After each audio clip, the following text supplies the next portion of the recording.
Այս պարագայում մենք պետք է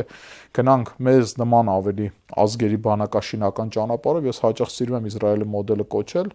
որտեղ մարդակենտրոնությունը հասած է իր գագաթնակետին։ Նույն Իսրայելին իրենք էլ հրեշտակ չեն եւ իրենք ունեն իրենց պետական շահը, որը հաճախ անձի անհատի շահին դեմ է։ Հիմա ասեմ, այստեղ խնդիրն ինչումն է։ Սկսած 1973 թվականից, երբ որ Իսրայել պետությունը հետ մղեց իր վրա եկող ամենամասշտաբային հարվածը, այսինքն գրեթե արդեն կես դար, Իսրայելը մասշտաբային պատերազմ չի մղել։ Այսինքն 1982 թվականի Լիվանյան պատերազմը ամենանդերձ սահմանափակ էր, 2006 թվականի սահմանափակ էր, մնացած պատերազմները ըստ էության սահմանափակ առանձին ռազմագործողություններ են Համասի դեմ, Հեզբոլլահի դեմ, Գազայի գոտում եւ այլն։ Մանա այստեղ խնդիրն ինչումն է, քանի որ Իսրայելը գիտի, որ ինքը ունի